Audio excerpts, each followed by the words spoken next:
अब हम लोग कुछ ऐसे सर्किट वाले प्रॉब्लम से सोल्व करेंगे जिसमें कि कैपेसिटर होगा और हमें स्टेडी स्टेट में चार्ज या एनर्जी कैलकुलेट करना होगा कैपेसिटर के ऊपर, है ना। तो जैसा कि आप देखेंगे कि एक फिगर बनाया हुआ है, तो हम लोग एक एग्जाम्पल करते हैं। इस एग्जाम्पल में हमें फाइंड करना है steady state charges, find steady state charges on the capacitors,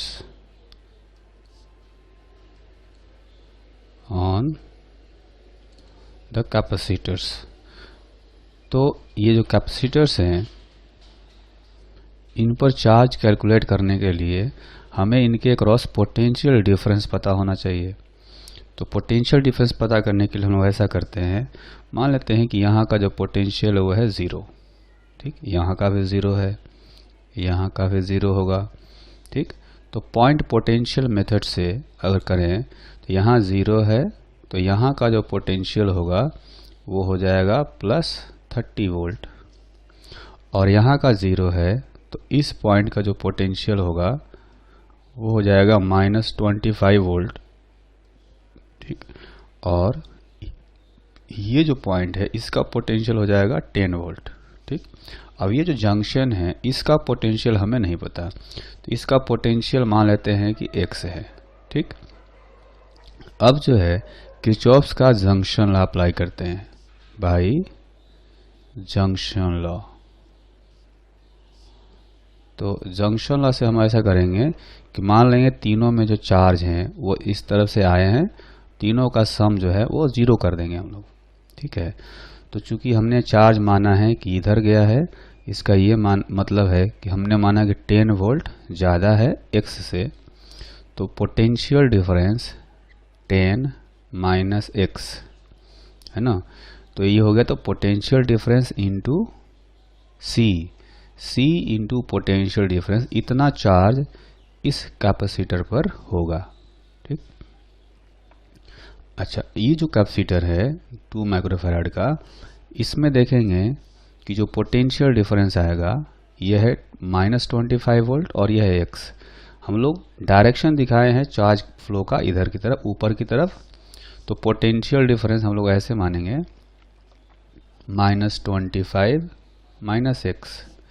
चूँकि हमने करंट फ्लो या चार्ज फ्लो अपर डायरेक्शन में दिखाया है, इसका मतलब ये हुआ कि हमने माना है कि -25 वोल्ट ये जो है ये बड़ा है x से, और इसलिए पोटेंशियल डिफरेंस ऐसा आएगा। तो ये हो गया पोटेंशियल डिफरेंस इनटू कैपेसिटेंस जो है वो है 2, ठीक। अब आ गया ये दूसरा वाला 2 माइक्रोफैराड कैपेसिटर। तो अब इसमें भी करंट हमने फ्लो ऐसे दिखाया है कि 30 वोल्ट से x की तरफ जा रहा है, तो इसमें दिखाएंगे 30 - x, ये हो गया पोटेंशियल डिफरेंस इनटू c का वैल्यू है 2, और ये सारा चार्ज मिला करके होना चाहिए 0, ठीक है। तो इस तरह से हम लोग x का वैल्यू कैलकुलेट करेंगे, तो 10 - x -50 -2x +60 -2x = 0, ये आया। अब इसको थोड़ा सा और सिंप्लीफाई करेंगे, तो ये इस साइड में देखेंगे कि 60 + 10 70 - 50, इधर हो गया 20 = ये है 2x 4x और x 5x, इनको उधर ले जाएंगे तो पॉजिटिव में 5x हो जाएगा, यानी x का वैल्यू आएगा 4 वोल्ट, ठीक।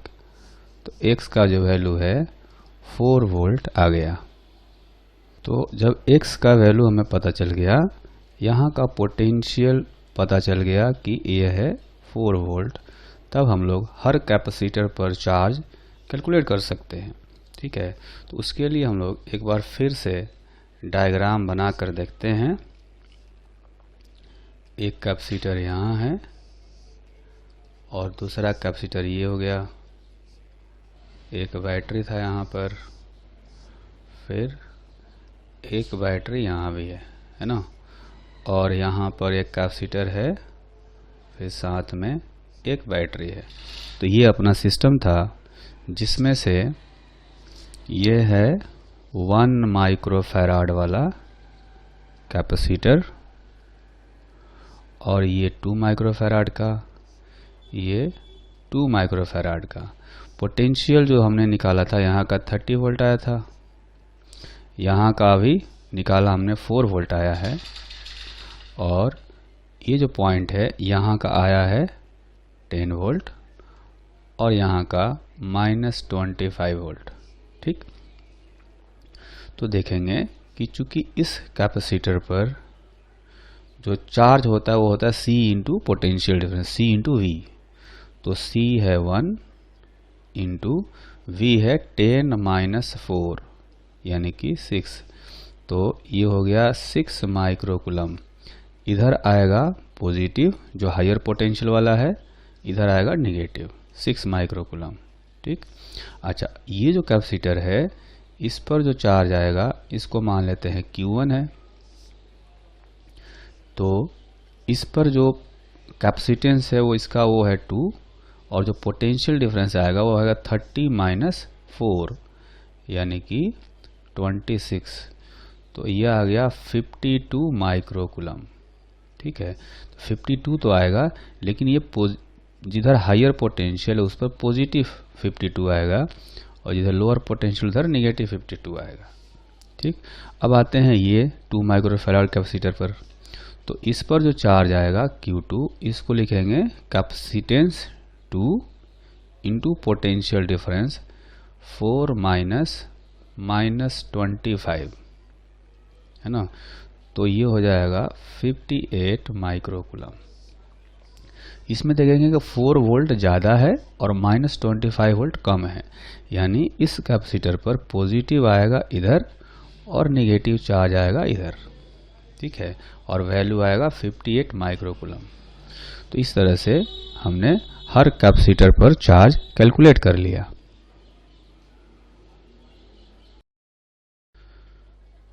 तो सर्किट वाला नेक्स्ट प्रॉब्लम करते हैं। इस प्रॉब्लम में आप देखेंगे एक सर्किट बनाया गया है, और इस सर्किट में 2 पॉइंट्स हैं A और B। एक पॉइंट है A और दूसरा पॉइंट है B। ठीक है, ये पॉइंट A और B के बीच में हमें पोटेंशियल डिफरेंस कैलकुलेट करना है। Find potential difference, find potential difference between points A and B।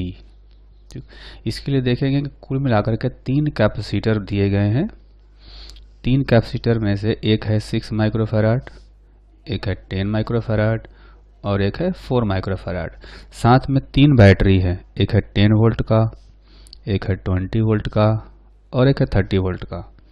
ठीक, तो पोटेंशियल डिफरेंस कैलकुलेट करने के लिए जो है सबसे पहले हमें चार्जेज का वैल्यू निकालना पड़ सकता है या पोटेंशियल निकालना पड़ सकता है। तो ऐसा करते हैं, मान लेते हैं कि ये जो पॉइंट है, पॉइंट A का पोटेंशियल है 0। ठीक, अगर पॉइंट A का पोटेंशियल 0 है तो यहाँ का पोटेंशियल भी 0 होगा, यहाँ का भी 0 होगा, और यहाँ का हो जाएगा 30 वोल्ट, फिर यहाँ का हो जाएगा 10 वोल्ट। ठीक है, और पॉइंट B का पोटेंशियल मान लेते हैं x है। ठीक, अगर यहाँ का x है तो यहाँ का पोटेंशियल होगा x - 20। ठीक, अच्छा यहाँ का भी x होगा और यहाँ का भी x होगा। ठीक, तो हर कैपेसिटर में जो चार्ज है वो चार्ज का सम इस जंक्शन पर कुल मिलाकर के 0 होना चाहिए पॉइंट B पर। ठीक है, तो बाई जंक्शन लॉ को यूज करेंगे एट जंक्शन B। ठीक है। तो ये जो कैपेसिटर है इस पर हम लोग मान रहे हैं कि यहाँ पॉजिटिव है, यहाँ पर निगेटिव है, ठीक है, क्योंकि हम लोग करंट ऐसे मान रहे हैं। तो लिखेंगे इस पर जो चार्ज आएगा C इंटू पोटेंशियल डिफरेंस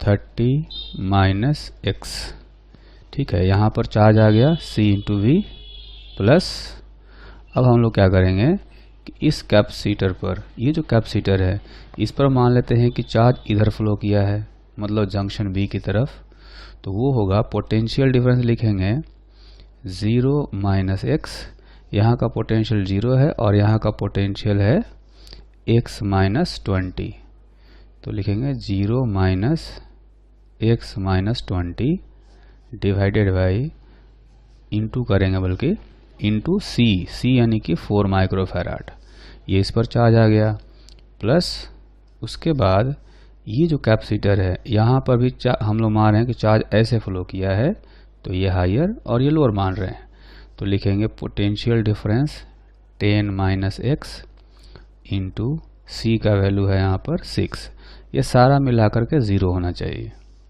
तो यहाँ देखेंगे कि ये हो जाएगा 300 माइनस 10x और इनको मल्टीप्लाई करेंगे तो ये हो जाएगा माइनस 4x और प्लस 80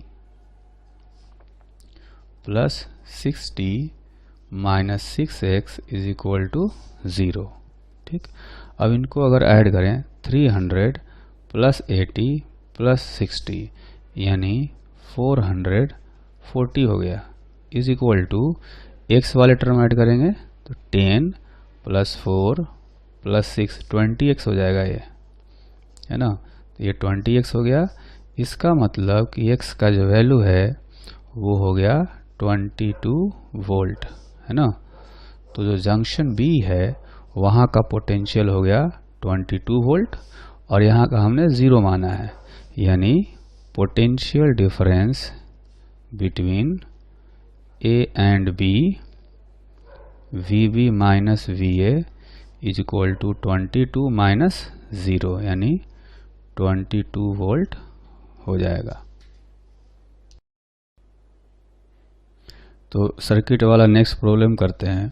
इस प्रॉब्लम में आप देखेंगे कि एक सर्किट बनाया गया है जो किसी बहुत बड़े से सर्किट का ये पार्ट है ना। तो हमें क्या करना है कि जो कैपेसिटर है इसके ऊपर कितना चार्ज स्टोर्ड है ये पता करना है ना। Given circuit is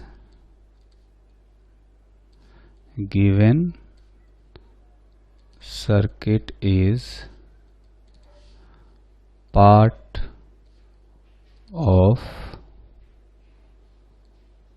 a large circuit which is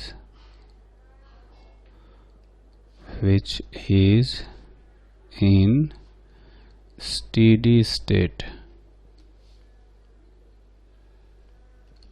Find charge stored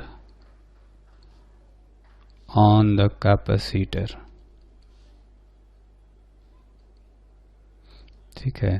तो ये जो कैपेसिटर है उस पर चार्ज हमें कैलकुलेट करना है। कैपेसिटर जो एक देखेंगे बीच में लगा हुआ है, तो आप देखेंगे कि इधर से 1 एम्पियर का करंट जा रहा है जंक्शन की तरफ और इधर से 2 एम्पियर का करंट जा रहा है।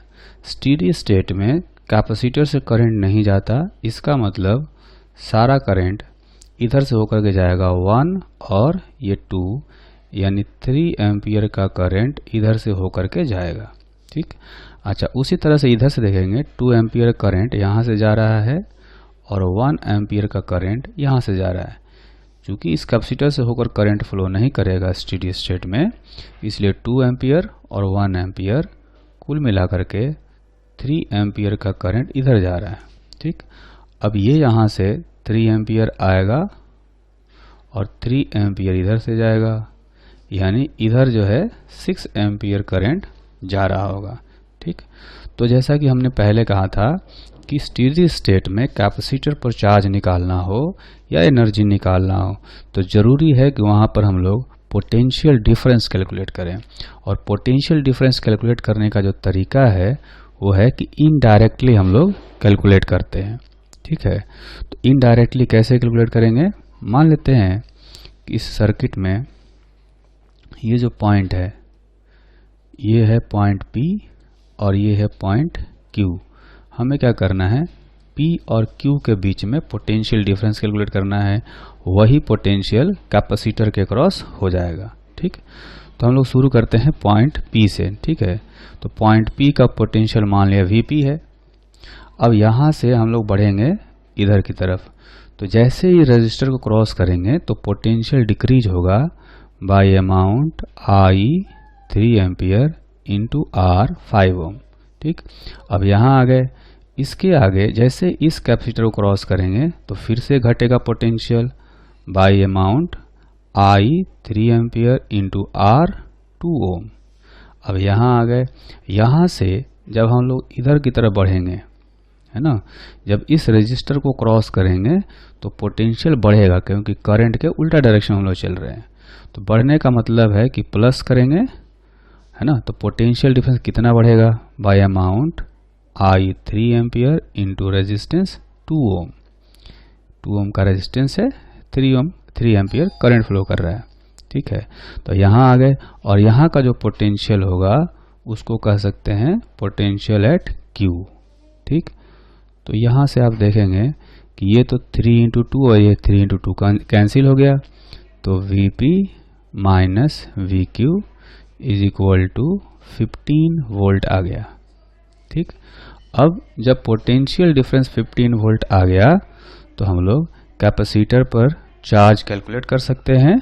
सो charge on the capacitor is equal to Q is equal to C into V होता है। C का वैल्यू दिया गया है, आप क्वेश्चन में देखेंगे 0.4 माइक्रोफैराड, है ना, तो 0.4 माइक्रोफैराड इंटू पोटेंशियल डिफरेंस हमने कैलकुलेट किया है, ये है 15 वोल्ट। तो इसका मतलब ये हो गया 6 माइक्रो कूलम्ब चार्ज इस पर स्टोर हो जाएगा। ठीक है, तो नेक्स्ट एग्जाम्पल करते हैं।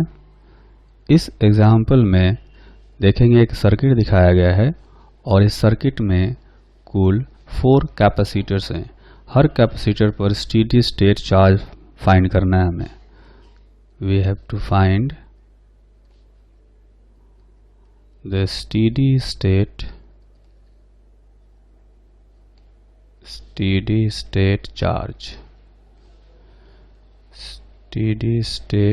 charge on each capacitor। तो जैसा कि हम लोग जानते हैं स्टेडी स्टेट में कैपेसिटर से होकर के कोई भी करंट फ्लो नहीं करता है। करंट ऐसा पाथ सिलेक्ट करता है जिस पाथ पर कोई भी कैपेसिटर नहीं हो। तो ऐसा पाथ अगर हम लोग सिलेक्ट करने की कोशिश करें तो आप देखेंगे कि यहाँ पर एक पाथ ये हो सकता है, जैसे यहाँ से जाए करंट और इसमें इस रूट में घूमता रहे। अब देखेंगे कि इस रूट में कोई भी कैपेसिटर नहीं है। ठीक है, इस रूट में ऐसा ही रूट एक दूसरे तरफ भी है जिसमें कि करंट इस तरह से ऐसे घूम सकता है ना।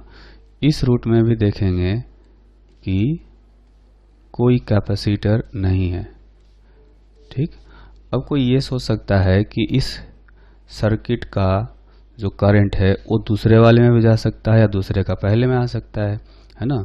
लेकिन आप देखेंगे कि दोनों सर्किट बिल्कुल एक जैसे हैं, सिमेट्री है और इसलिए इसका उसमें नहीं जाएगा, उसका इसमें नहीं आएगा। जैसे कि यहाँ 12 वोल्ट की बैटरी है, इसमें भी 12 वोल्ट की बैटरी है, इसमें रेजिस्टेंस है 6, देखेंगे यहाँ भी 6 है। ठीक, और जो दूसरी साइड इसमें देखेंगे 2 और 4 ओम का रेजिस्टेंस है, इसमें भी 2 ओम और 4 ओम का रेजिस्टेंस है। तो दोनों सर्किट बिल्कुल एक जैसे हैं, इसलिए इनका करंट जो है मिक्सअप नहीं होगा, एक से दूसरे में नहीं जाएगा और अपने डायरेक्शन में अपने ही लूप में घूमता रहेगा।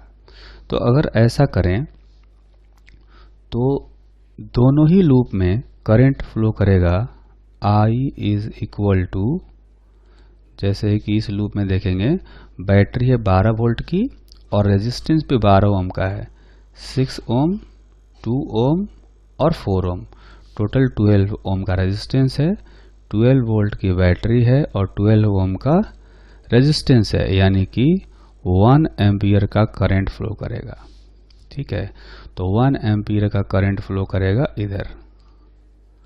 उसी तरह से दूसरा वाला जो रूट है इसमें भी 1 एम्पियर का ही करंट फ्लो करेगा, क्योंकि इसमें भी बैटरी 12 वोल्ट की है और जो रेजिस्टेंस है वो है 12 ओम, ये भी 6 ओम प्लस 2 ओम प्लस 4 ओम है ना, 12 ओम वो भी है, तो 1 एम्पियर का करंट फ्लो करेगा। ठीक, अब स्टेडी स्टेट में क्या है कि चूंकि कैपेसिटर से करंट जाना नहीं है, इसलिए इस 6 ओम के रेजिस्टेंस से कोई करंट नहीं जाएगा। उसी तरह से इधर भी एक 6 ओम का रेजिस्टेंस है, इससे भी करंट नहीं जाएगा। अगर इससे करंट फ्लो करता तो कैपेसिटर से होकर के जाना पड़ेगा, जबकि हमें पता है कि स्टेडी स्टेट में कैपेसिटर से कोई भी करंट फ्लो नहीं करता है। तो इसका मतलब तो अब ये हो गया कि देखेंगे आप यहाँ पर ये जो 2 ओम का रेजिस्टेंस है और 6 माइक्रोफैराड का कैपेसिटर है, ये दोनों ही पैरेलल में हो गए, क्योंकि इस 6 ओम से कोई करंट नहीं जाने का मतलब है कि यहाँ का पोटेंशियल और यहाँ का पोटेंशियल इक्वल है, यहाँ का तो इक्वल है ही, है ना। तो ये 2 ओम के क्रॉस जो पोटेंशियल डिफरेंस होगा उतना ही पोटेंशियल डिफरेंस यहाँ भी होगा। ठीक, तो वो जो पोटेंशियल डिफरेंस है वो हम लोग कैलकुलेट कर सकते हैं I इंटू आर से। ठीक है, तो आप देखेंगे कि यहाँ का जो पोटेंशियल डिफरेंस होगा वो आएगा I है 1 एम्पियर और R है 2 ओम, तो यहाँ का पोटेंशियल डिफरेंस हो जाएगा I1 और R2, 2 वोल्ट का पोटेंशियल डिफरेंस होगा। तो इस कैपेसिटर के क्रॉस भी 2 वोल्ट का पोटेंशियल डिफरेंस होगा। तो इस पर जो चार्ज आएगा, मान लेते हैं Q1 है, तो होगा C इंटू वी, ये कैपेसिटेंस इंटू पोटेंशियल डिफरेंस, तो 6 इंटू 2 यानी 12 माइक्रोकूलम। ठीक है, तो इस कैपेसिटर पर 12 माइक्रोकूलम का चार्ज आएगा। उसी तरह से देखेंगे कि ये 4 ओम का जो रेजिस्टर है और 8 माइक्रोफैराड का कैपेसिटर है, ये दोनों भी पैरेलल में होंगे, क्योंकि यहाँ का और यहाँ का पोटेंशियल इक्वल हो गया है और यहाँ का भी इक्वल है, तो ये दोनों पैरेलल में हो गए। तो जो पोटेंशियल डिफरेंस इस 4 ओम के क्रॉस आएगा वही इस कैपेसिटर पर भी आएगा। तो 4 ओम के क्रॉस जो पोटेंशियल डिफरेंस आएगा उसको हम लोग ऐसे लिख सकते हैं I इंटू आर। I है यहाँ भी 1 एम्पियर का, I है 1 एम्पियर और R का वैल्यू है 4, तो 4 वोल्ट का पोटेंशियल डिफरेंस हो गया। तो यहाँ भी पोटेंशियल डिफरेंस लिखेंगे 4 वोल्ट। ठीक, तो 8 ओम का जो कैपेसिटर है, यहाँ पर जो चार्ज आएगा उसको लिखेंगे C इंटू वी। C है 8 और पोटेंशियल डिफरेंस है 4, यानी कि 32 माइक्रोकूलम। ठीक है, तो 8 माइक्रोफैराड कैपेसिटर से 32 माइक्रोकूलम का जो है वहाँ पर 32 माइक्रोकूलम का चार्ज स्टोर होगा। ठीक, अब आते हैं ऊपर वाले सर्किट में। तो ऊपर वाले सर्किट में आप देखेंगे तो ऐसा होगा कि जो पोटेंशियल डिफरेंस यहाँ पर है 2 ओम रेजिस्टेंस के क्रॉस, वही पोटेंशियल डिफरेंस इस 2 माइक्रोफैराड के क्रॉस होगा। ऐसा इसलिए क्योंकि देखेंगे कि 6 ओम से कोई करंट फ्लो नहीं कर रहा है, तो यहाँ का पोटेंशियल और यहाँ का पोटेंशियल इक्वल होगा। उसी तरह से यहाँ का भी इक्वल है। तो 2 ओम के क्रॉस जो पोटेंशियल डिफरेंस आएगा वो होगा, करंट है 1 एम्पियर, I इंटू R का वैल्यू है 2। तो 2 वोल्ट का पोटेंशियल डिफरेंस आया 2 ओम के क्रॉस। तो ये जो कैपेसिटर है 2 माइक्रोफैराड का, यहाँ भी इतना ही पोटेंशियल डिफरेंस होगा। तो इस पर जो चार्ज आएगा, मान लेते हैं Q3 है, तो चार्ज को लिखेंगे हम लोग C इंटू वी। C है 2 और V है 2, यानी कि 4 माइक्रोकूलम चार्ज। तो 2 माइक्रोफैराड कैपेसिटर पर 4 माइक्रोकूलम का चार्ज स्टोर होगा। ठीक, उसी तरह से ये जो 4 ओम का रेजिस्टर है और ये 4 माइक्रोफैराड का कैपेसिटर है, दोनों के क्रॉस पोटेंशियल डिफरेंस इक्वल आएगा। वो इसलिए क्योंकि यहाँ का पोटेंशियल इक्वल है और यहाँ का भी इक्वल है, तो दोनों पैरेलल में हो गए। तो यहाँ का जो पोटेंशियल डिफरेंस होगा 4 ओम के क्रॉस, उतना ही 4 माइक्रोफैराड के क्रॉस होना चाहिए। तो यहाँ पर पोटेंशियल निकालेंगे 4 ओम के क्रॉस, तो लिखेंगे I है 1 इंटू R का वैल्यू 4 ओम रखेंगे, तो यहाँ पर 4 वोल्ट आया पोटेंशियल डिफरेंस। ठीक, तो ये 4 वोल्ट पोटेंशियल डिफरेंस यहाँ पर आया। तो इस 4 माइक्रोफैराड के क्रॉस भी पोटेंशियल डिफरेंस इतना ही होना चाहिए, 4 वोल्ट। तो इस पर जो चार्ज आएगा यहाँ पर, इसके चार्ज को हम लोग लिखेंगे Q4 is equal to C, यानी कि 4 C इंटू V होता है, V का वैल्यू रखेंगे 4। तो इसका मतलब हो गया कि यहाँ पर 16 माइक्रोकूलम चार्ज आएगा। तो हमने इस तरह से हर कैपेसिटर के क्रॉस चार्ज कैलकुलेट कर लिया। आप देखेंगे कि ये जो 6 माइक्रोफैराड का है, ये 6 माइक्रोफैराड का जो कैपेसिटर है, यहाँ पर 12 माइक्रोकूलम आया। जो 8 माइक्रोफैराड कैपेसिटर है, यहाँ पर 32 माइक्रोकूलम चार्ज आ गया। जो 2 माइक्रोफैराड का कैपेसिटर है, वहाँ पर 4 माइक्रोकूलम, और जो 4 माइक्रोफैराड का कैपेसिटर है, वहाँ पर 16 माइक्रोकूलम चार्ज आ गया। और यही हमें कैलकुलेट भी करना था। नेक्स्ट एग्जाम्पल करते हैं। इस एग्जाम्पल में हमें 2 फिगर दिए गए हैं। एक फिगर दिया गया है यहाँ पर और दूसरा फिगर दिया गया है यहाँ पर। ठीक है, जो पहला फिगर है, इसमें देखेंगे कि स्विच जो है ओपन है ना। कह सकते हैं switch is open for long time, then switch is closed and steady state is reached, then find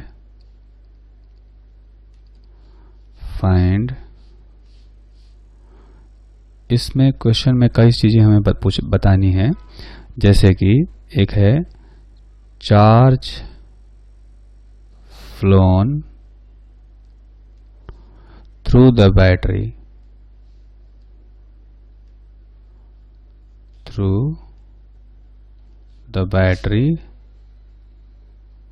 after switch is closed. ठीक, सेकंड पार्ट है find the charge flown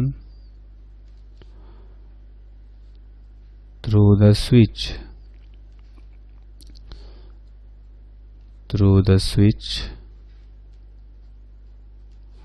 from B to A। अब इस circuit में point B जो है, आप देखेंगे point B यहाँ पर है और पॉइंट A यहाँ पर है ना। ये है पॉइंट B और ये है point A।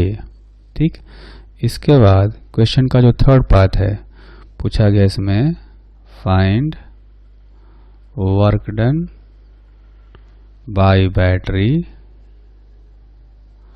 After switch is closed.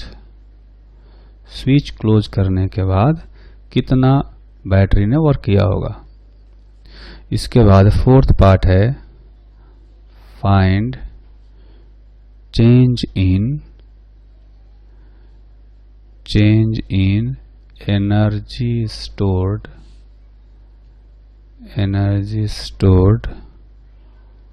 Of the system.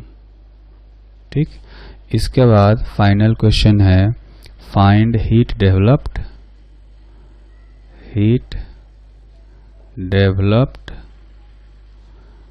in the system after switch is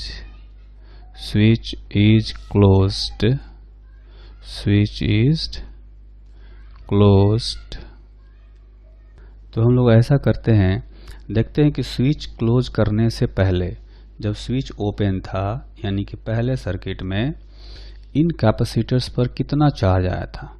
वो चार्ज निकालने के लिए हमें क्या करना पड़ेगा, हमें पहले इक्विवेलेंट कैपेसिटेंस निकालना पड़ेगा।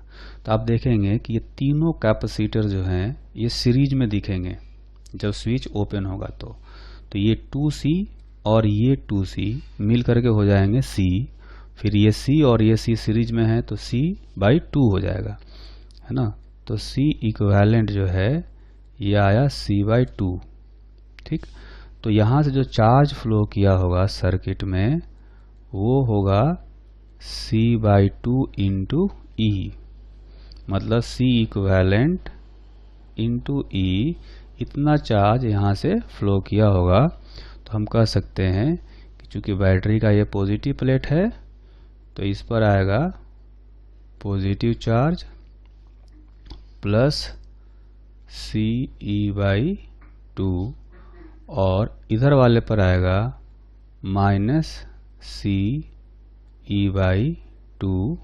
ठीक, अच्छा ये जो कैपेसिटर है 2C इस पर भी आएगा इधर प्लस CE/2, इधर आएगा माइनस CE/2। ठीक, अच्छा ये जो कैपेसिटर है इस पर भी इधर आएगा C/E/2, इधर आएगा माइनस CE/2।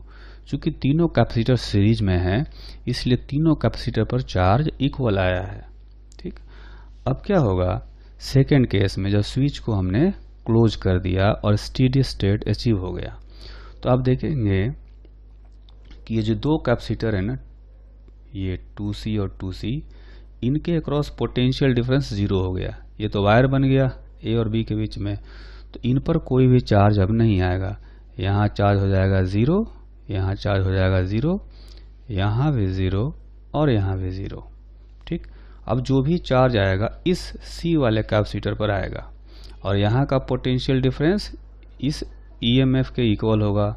तो इस पर जो चार्ज आएगा वो आएगा C इंटू E, यहाँ आएगा प्लस C इंटू E और यहाँ आएगा माइनस C इंटू E। ठीक, तो ये था तब जब स्विच ओपन था और ये सर्किट तब का है जब स्विच क्लोज है और स्टेडी स्टेट आ चुका है। ठीक, तो अब जो है अगर हम देखें कि चार्जेस कितने मूव किए हैं, है ना, तो सर्किट में आप देखें यहाँ पर ये जो कैपेसिटर है 2C, इस कैपेसिटर पर यहाँ पर पहले था CE/2 और अब हो गया है 0, यानी यहाँ से इधर चार्ज गया होगा राइट साइड में, क्योंकि लेफ्ट साइड में तो जा ही नहीं सकता, प्लेट को जंप करना पड़ेगा और जंप कर नहीं सकता चार्ज, तो इसलिए ये राइट साइड में चार्ज यहाँ से गया होगा और चार्ज गया होगा CE/2। ठीक, उसी तरह से आप देखेंगे कि यहाँ पर चार्ज था पहले माइनस CE/2 था, अब माइनस CE हो गया, यानी और कम हो गया। पहले भी निगेटिव चार्ज था लेकिन निगेटिव में ही और कम हो गया है, यानी यहाँ से भी CE/2 चार्ज इधर गया है। ठीक है, यहाँ CE/2 माइनस CE/2 था, अब माइनस C बचा है, यानी CE/2 इधर चार्ज चले गया है। तो यहाँ से जो चार्ज आएगा वो हो जाएगा CE/2 और CE/2 दोनों जोड़ करके कहेंगे कि CE चार्ज स्विच से होकर के जाएगा A से B की तरफ, ठीक है। अच्छा, अब देखेंगे यहाँ पर कि यहाँ पर चार्ज कितना था। ये जो 2C वाला कैपेसिटर है, यहाँ पर -CE/2 था पहले, और अब हो गया 0, यानी इधर चार्ज आया होगा CE/2, ठीक है। -CE/2 था, अब 0 हो गया, यानी CE/2 आया होगा पॉजिटिव, तभी ये CE/2 और -CE/2 मिलकर के 0 हो गए, ठीक। अब देखेंगे कि यहाँ C चार्ज आया था A से B की तरफ, C चार्ज आया था, जिसमें से CE/2 इधर चला गया, तो इधर जाएगा CE/2, यानी बैटरी से जो चार्ज मूव किया होगा उसका वैल्यू भी CE/2 है, ठीक। तो हर एक क्वेश्चन का आंसर हम लोग फाइंड करने की कोशिश करते हैं। तो जो पहला क्वेश्चन था, find charge flown through the battery, ठीक है, तो इसका आंसर हम लोग बता सकते हैं अब CE/2। तो पहले का जो आंसर है वो हो जाएगा CE/2, ठीक। उसके बाद कहा गया charge flown through the switch from B to A, switch से चार्ज फ्लो किया गया है CE, है ना, इतना चार्ज देखेंगे आप फ्लो हुआ है, लेकिन वो A से B की तरफ आया है। हमसे पूछा गया B से A की तरफ, जबकि ये चार्ज फ्लो किया है A से B की तरफ। तो B से A बताना हो तो कहेंगे कि -CE चार्ज फ्लो किया है, क्योंकि उल्टा डायरेक्शन में फ्लो किया है इसलिए। तो सेकेंड का जो आंसर है वो हो गया -CE, ठीक। उसके बाद थर्ड में पूछा गया work done by battery after switch is closed, तो बैटरी कितना वर्क किया होगा। बैटरी का EMF देखेंगे कि E है, ठीक। तो बैटरी का जो वर्क होता है, बैटरी का वर्क हमेशा हम लोग निकालते हैं कि work done is equal to charge flown into potential difference across battery, ये होता है बैटरी का वर्क डन। तो बैटरी से जो चार्ज फ्लो किया वो देखेंगे कि CE/2 फ्लो किया है, तो Q का वैल्यू रखेंगे CE/2 इंटू जो चार्ज इतना फ्लो किया CE/2 और एक EMF जो है E है, तो मल्टीप्लाई करेंगे तो ये हो जाएगा CE²/2, है ना। तो तीसरे का जो आंसर है वो है CE²/2, ठीक। अब इसके बाद आते हैं फोर्थ पार्ट पर। फोर्थ पार्ट में कहा गया find change in energy stored of the system, ठीक। तो उसको हम लोग इधर कैलकुलेट करना पड़ेगा, जो क्वेश्चन का फोर्थ पार्ट है। तो चेंज इन एनर्जी का मतलब U final minus U initial. तो फाइनल एनर्जी देखेंगे, सिर्फ एक ही कैपेसिटर पर एनर्जी आया है ना, और वो आया है ½ C/E², है ना। वो इसलिए क्योंकि यहाँ पर कैपेसिटर्स जो है, कैपेसिटर का कैपेसिटेंस है C, और पोटेंशियल डिफरेंस इतना E के बराबर आएगा यहाँ पर, तो ½ C² कर सकते हैं, या Q²/C से भी निकाल सकते हैं। Q का वैल्यू हमें रखना पड़ेगा यहाँ पर C रखना पड़ेगा, उससे भी यही रिजल्ट आएगा ½ CE², ठीक। और इनिशियल एनर्जी निकालेंगे, तो इनिशियल हमें क्या करना पड़ेगा, इन तीनों का, ये तीनों कैपेसिटर की एनर्जी हम लोग जोड़ेंगे, या डायरेक्ट भी कर सकते हैं, क्योंकि टोटल हमें चार्ज पता है या C इक्विवेलेंट पता है, तो C इक्विवेलेंट इंटू E² करेंगे तो निकल जाएगा, ठीक। तो इसको कर सकते हैं ½ C इक्विवेलेंट इंटू E², तो ये होगा ½ CE² माइनस 1/2 C इक्विवेलेंट आया है C/2 इंटू E², तो ये कुल मिलाकर आएगा 1/4 CE², है ना। तो इतनी पोटेंशियल एनर्जी सिस्टम की बढ़ी है, ठीक है, 1/CE² पोटेंशियल एनर्जी बढ़ गई है, इसलिए फोर्थ का आंसर हो गया इतना।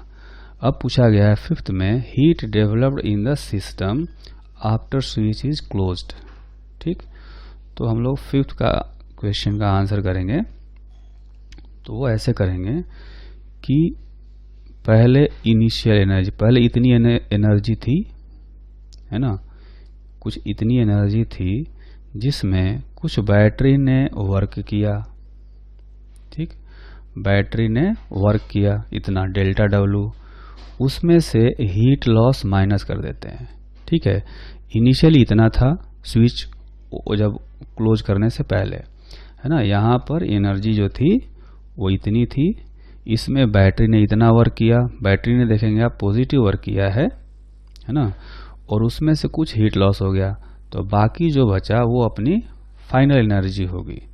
ठीक, तो यानी U इनिशियल है वो हमने निकाला है यहाँ पर कि ये है C²/4, तो C × E²/4 plus work done by battery, ये हमने आगे कैलकुलेट किया है, देखेंगे वर्क डन बाय बैटरी जो आया है वो है CE²/2, तो यहाँ रखेंगे CE²/2 minus heat loss is equal to final potential energy. जो फाइनल पोटेंशियल एनर्जी है ये आया है ½ C²। यहाँ से देखेंगे फाइनल वाली हमने निकाली है ½ C², तो ½ C² रखेंगे। तो इसमें देखेंगे कि कुछ टर्म जो है वो कैंसिल हो गया। कौन सा टर्म कैंसिल हुआ? ½ C² ये और ½ C² ये। तो इसका मतलब हुआ कि जो हीट लॉस है वो हो गया C²/4। ठीक, तो इस क्वेश्चन में जो सबसे इम्पोर्टेंट पार्ट था वो था ये 5th वाला पार्ट। हमें कैसे एनर्जी कैलकुलेट करना है पूरे सिस्टम का, वो यहाँ पर हमने समझा। फिर से एक बार समझ लेते हैं। ये था कि इनिशियली इतनी पोटेंशियल एनर्जी थी जिसमें बैटरी ने इतना वर्क किया, तो टोटल एनर्जी उसकी बढ़ गई, इतनी हो गई एनर्जी, लेकिन उसमें से कुछ हीट लॉस हो गया तो उसको माइनस कर देंगे, अब जो बचा एनर्जी वो इतना है। ठीक है, तो हमेशा इस तरह से हीट लॉस कैलकुलेट करना चाहिए हमें।